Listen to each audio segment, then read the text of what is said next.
Dear student, 10th class math की new book जो है आज उसका आगाज़ करने जा रहे हैं।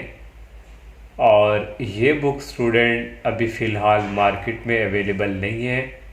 ये जो है PDF फॉर्म में जो है मेरे पास अवेलेबल है। तो 9th क्लास के स्टूडेंट जो हैं बोर्ड के एग्ज़ाम एनुअल उनके देने के बाद ये न्यू बुक का जो मैथ है वो इसको स्टडी करेंगे। और इसमें स्टूडेंट जो चैप्टर नंबर 1 आ जाता है वो है कम्प्लेक्स नंबर से रिलेटेड। तो पहले स्टूडेंट थोड़ा जो इस बुक में थोड़ा इंट्रोडक्शन है पहले वो डिस्कस करेंगे और उसके बाद स्टूडेंट जो है एक्सरसाइज की तरफ मूव करेंगे। तो चैप्टर 1 कम्प्लेक्स नंबर से रिलेटेड है। अब कम्प्लेक्स नंबर स्टूडेंट किसको कहते हैं? कम्प्लेक्स नंबर में स्टूडेंट दो पार्ट होते हैं, एक रियल और एक इमेजिनरी। रियल और इमेजिनरी को आपस में कंबाइन इकट्ठा कर दें तो वो हमारे पास एक कम्प्लेक्स नंबर वहाँ से जनरेट होता है। यहाँ पे मैंने स्टूडेंट मेंशन भी किया हुआ है, अ complex number is a number. एक कम्प्लेक्स नंबर उस वक्त नंबर होगा डेट हैज़ 2 पार्ट उसके होंगे। नंबर 1 रियल होता है और नंबर 2 इमेजिनरी। अब रियल पार्ट स्टूडेंट उसको कहते हैं जिसके साथ आयोटा का साइन नहीं होता। आयोटा का साइन स्टूडेंट इस फॉर्म में होता है, इस तरह आई करके, इस तरह थोड़ा इस तरह, इसको कहते हैं आयोटा। आयोटा के साथ जो होता है पार्ट उसको हम कहते हैं इमेजिनरी पार्ट। तो इसको हम इस तरह कम्प्लेक्स नंबर को लिखते हैं। कम्प्लेक्स नंबर को हम z से डिनोट करते हैं और ये इक्वल होता है x प्लस आयोटा y। यहाँ पे ये जो x है स्टूडेंट ये रिप्रेजेंट करता है, मैंने पहले भी अर्ज किया है कि ये रियल पार्ट को यहाँ पे ये रियल है और ये जो आयोटा के साथ होता है ये हमारे पास स्टूडेंट होता है इमेजिनरी। तो इस तरह स्टूडेंट ये रियल है और इसको क्या कहते हैं? इमेजिनरी। और इसकी अगर हम एग्जांपल लें कम्प्लेक्स नंबर की, इसको z से ही डिनोट करते हैं। z इक्वल यहाँ पे ले लेते हैं 3 प्लस 7 आयोटा। तो ये हमारे पास यहाँ से रियल पार्ट है और ये इमेजिनरी है। ये हमारे पास यहाँ से क्या जनरेट, मैंने एग्जांपल दी कम्प्लेक्स नंबर की विद आउट आयोटा के, जिसके साथ आयोटा का साइन नहीं होता उसको रियल कहते हैं, जिसके साथ आयोटा का साइन होता है उसको इमेजिनरी कहते हैं। तो ये स्टूडेंट कम्प्लेक्स नंबर से रिलेटेड था। आगे आपकी बुक में स्टूडेंट एक rectangular form of a complex number, rectangular form of a complex number में स्टूडेंट क्या है कि ये हमारे पास कम्प्लेक्स नंबर z इक्वल होता है x प्लस आयोटा y। पहले भी मैं ऑलरेडी बता चुका हूँ कि x जो है ये रिप्रेजेंट करता है रियल को और आयोटा के साथ जो होता है ये रिप्रेजेंट करता है इमेजिनरी पार्ट को। अब रेक्टेंगुलर फॉर्म में इसको हम किस तरह लिखते हैं? अगर यहाँ से हमने आपकी बुक पे जो उसने लिखा हुआ है रियल पार्ट जो है लिखना है तो आप लिखेंगे इस तरह, आर ई रियल को रिप्रेजेंट करता है और कम्प्लेक्स नंबर में हम जो है z से इसको रिप्रेजेंट करते हैं। तो यहाँ से ये लिखेंगे z और इक्वल स्टूडेंट यहाँ पे जो रियल है वो क्या है x। इसको स्टूडेंट हम रेक्टेंगुलर फॉर्म में इस तरह लिखेंगे। नेक्स्ट स्टूडेंट एंड, और ये जो इमेजिनरी है इसको हम इस फॉर्म में लिखा करेंगे इस तरह, आई एम मीन्स ये इमेजिनरी और कम्प्लेक्स नंबर में हम z से रिप्रेजेंट करते हैं। तो यहाँ से ये इक्वल आएगा, जो हमारे पास इमेजिनरी है ये हमारे पास क्या है y। तो इस तरह स्टूडेंट हम जो है रेक्टेंगुलर फॉर्म में कम्प्लेक्स नंबर को लिखा करेंगे। फॉर एग्जांपल यहाँ से z इज इक्वल है 2 प्लस 3 आयोटा। तो यहाँ से स्टूडेंट जो रियल है उसको हम इस तरह लिखेंगे, R E z means complex number को रिप्रेजेंट करता है, इक्वल ये आ जाएगा 2 एंड, और यहाँ से आ जाएगा इमेजिनरी को आई एम और ये z इज इक्वल 3। तो ये student rectangular form rectangular form of a complex number के नीचे आ जाती हैं कम्प्लेक्स नंबर की। उसमें स्टूडेंट जो फर्स्ट जो नंबर पे है, अगर x इक्वल टू 0 हो तो उस वक़्त कम्प्लेक्स नंबर होता है इमेजिनरी। तो पहले नंबर पे है इफ़ अगर x इक्वल हो 0 दी, ये स्टूडेंट टाइप्स हैं इस कम्प्लेक्स नंबर की जो कि रेक्टेंगुलर फॉर्म में ही आपकी बुक में ऐड है। अगर x की वैल्यू 0 हो तो उस वक़्त कम्प्लेक्स नंबर क्या हो जाता है, प्योर इमेजिनरी। इसकी एग्जांपल भी मैंने यहाँ पे मेंशन की है। x की वैल्यू यहाँ पे 0 मैंने यहाँ पे क्या अगर हो, प्लस फिर यहाँ पे कोई ना कोई इमेजिनरी नंबर होगा और ये इक्वल होता है 5 के। जब x की वैल्यू इक्वल 0 हो तो ये MCQs के लिए है, तो फिर ये क्या होता है, प्योर इमेजिनरी। अगर y इक्वल टू 0 हो तो देन ये फिर होता है स्टूडेंट प्योर रियल। y की वैल्यू 0 होगी, x की यहाँ पे कोई ना कोई वैल्यू होगी प्लस 0, y वाली वैल्यू के साथ अयोटा होता है अयोटा, और ये इक्वल किसके आता है, 4 के ही, तो ये रियल है। इसलिए स्टूडेंट ये आप लोगों ने दो जो है स्टेप माइंड में रखने हैं। x की वैल्यू 0 हो उस वक्त ये इमेजिनरी होता है, y की वैल्यू 0 हो जाए तो फिर क्या होता है, प्योर रियल। नेक्स्ट स्टूडेंट है इक्वलिटी ऑफ कम्प्लेक्स नंबर। ये जो इक्वलिटी ऑफ कम्प्लेक्स नंबर हम पढ़ेंगे स्टूडेंट, इससे रिलेटेड क्वेश्चंस होंगे एक्सरसाइज 1.1 में, जो कि वेरी वेरी इंपॉर्टेंट हैं शॉर्ट क्वेश्चन उस एक्सरसाइज में। इक्वलिटी ऑफ कम्प्लेक्स नंबर में स्टूडेंट दो कम्प्लेक्स नंबर आ जाते हैं, एक z1 equal x1 plus iota y1 and z2 equal x2 plus iota y2।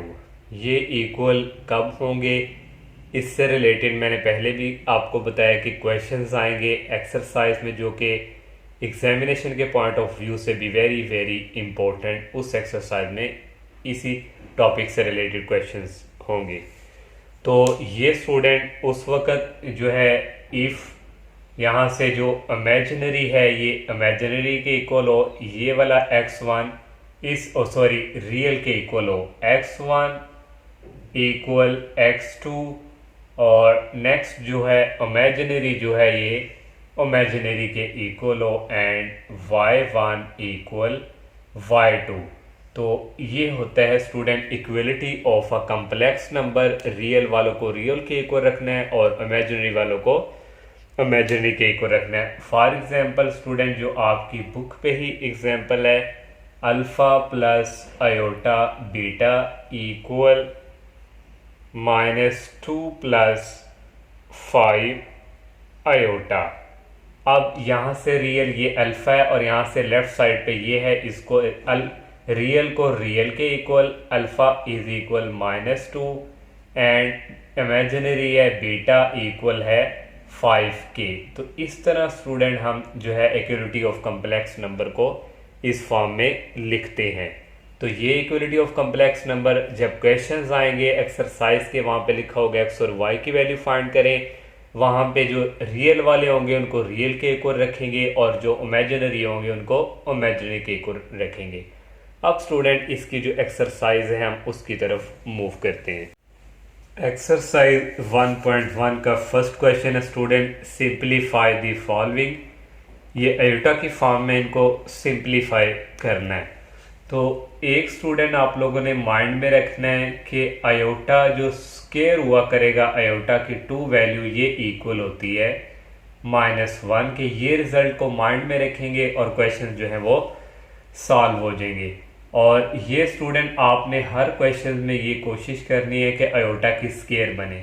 अब अयोटा की पावर 5 है, इसको हम इस तरह तोड़ के लिख सकते हैं अयोटा की पावर 4 डॉट अयोटा।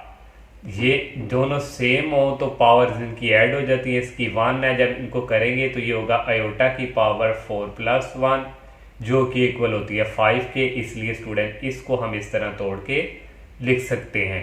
अब नेक्स्ट कोशिश आपने ये करनी है कि अयोटा की पावर 4 है, इसको स्केयर बनाएं। अब 4 किसका स्केयर होता है, ये 2 का स्केयर होता है, ऑलरेडी आप भी स्टूडेंट जानते हैं। इसको लिख सकते हैं 4 को अयोटा स्केयर और होल स्केयर। और नेक्स्ट ये आ जाएगा आयोटा।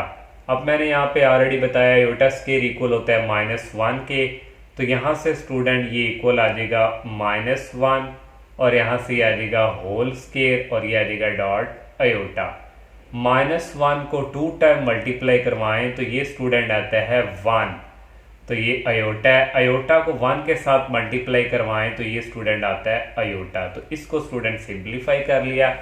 अब नेक्स्ट जो सेकंड वाला पार्ट है, अब आयोटा की पावर है 16, तो मैंने ऑलरेडी बताया कि इसको आप लोगों ने हमेशा आयोटा स्केयर की फॉर्म बनानी है। आयोटा स्केयर इक्वल होता है -1 के।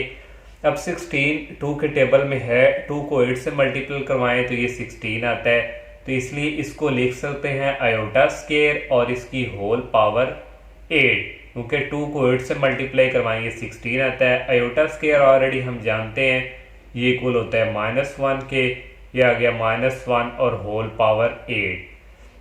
अब -1 को 8 टाइम मल्टीपल करवाएं, 8 होता है इवन। जब भी किसी नंबर की पावर इवन होगी वो हमेशा +1 के इक्वल होता है। अब -1 को आप 8 दफ़ा मल्टीपल भी करवाएंगे तो ये +1 आएगा। तो ये स्टूडेंट इसका सेकंड वाला पार्ट। थर्ड वाला पार्ट ये है स्टूडेंट, इसमें आप लोगों ने सबसे पहले देखना है इसकी पावर माइनस में है। इसको पॉजिटिव में लाने के लिए इसको डिवाइड की फॉर्म में लिख देंगे तो ये पावर जो है पॉजिटिव में कन्वर्ट हो जाएगी। आयोटा की पावर यहाँ पे आ जाएगा 19 और यहाँ पे स्टूडेंट माइनस भी है तो ये होल इस तरह। अब माइनस आयोटा को 19 टाइम मल्टीप्लाई करवाएं तो ये स्टूडेंट आता है, क्योंकि ये ऑड है तो ये इसकी पावर आएगी माइनस, बाहर आ जाएगा और ये 19। अब नेक्स्ट स्टेप में इसको करेंगे, ये माइनस जो है स्टूडेंट हम इसको यहाँ भी लिख सकते हैं, इसको लिख सकते हैं आयोटा की पावर 18 और यहाँ पे डॉट आयोटा, क्योंकि 19 है इसको हमने तोड़ के इस तरह लिख लिया। अब नेक्स्ट स्टेप में ये आएगा -1 आवर। अब आयोटा की पावर 18 है, इसको लिख सकते हैं आयोटा स्केयर और होल पावर यहाँ पे आ जाएगी 18 और साथ ही आ जाएगा आयोटा। आयोटा स्केयर ऑलरेडी मैंने बताया ये इक्वल होता है -1 के, तो यहाँ पे आ जाएगा -1 की पावर 18 और यहाँ पे आ जाएगा आयोटा। जो है स्टेप में यहाँ से इक्वल आ जाएगा ये -1 डिवाइडिंग बाय -1 को 18 टाइम मल्टीप्लाई करवाएं स्टूडेंट तो ये इक्वल आता है -1 के और ये आ गया आयोटा।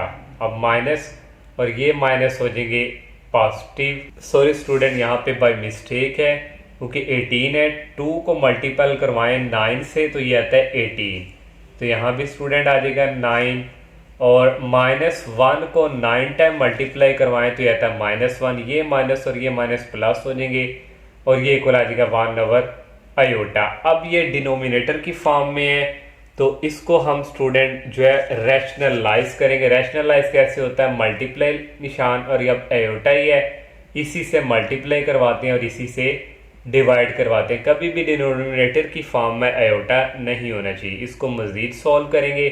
अब आयोटा को 1 के साथ मल्टीप्लाई करवाएं तो ये आता है आयोटा। आयोटा को आयोटा के साथ मल्टीप्लाई करवाएंगे ये आ जाएगा आयोटा स्केयर। ऑलरेडी हम जानते हैं आयोटा स्केयर इक्वल होता है -1 के, तो यहाँ पे आ जाएगा -1, इसको इस पर डिवाइड करेंगे तो ये आ जाएगा माइनस, ये आ जाएगा आयोटा। नेक्स्ट 4 वाला पार्ट है 27 आयोटा की पावर माइनस में है।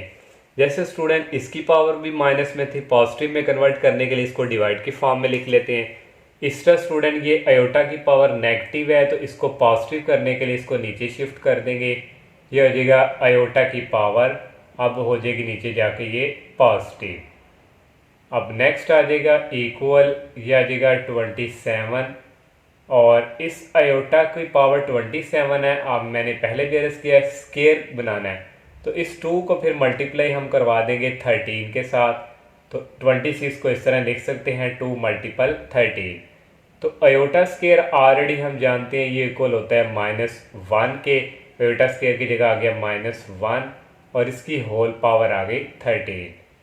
अब नेक्स्ट स्टूडेंट ये आ गया 27 और -1 को 13 टाइम मल्टीप्लाई करवाएं तो ये आता है -1। 27 डिवाइडिंग बाय -1 ये इक्वल होता है 27। तो ये स्टूडेंट 4 पार्ट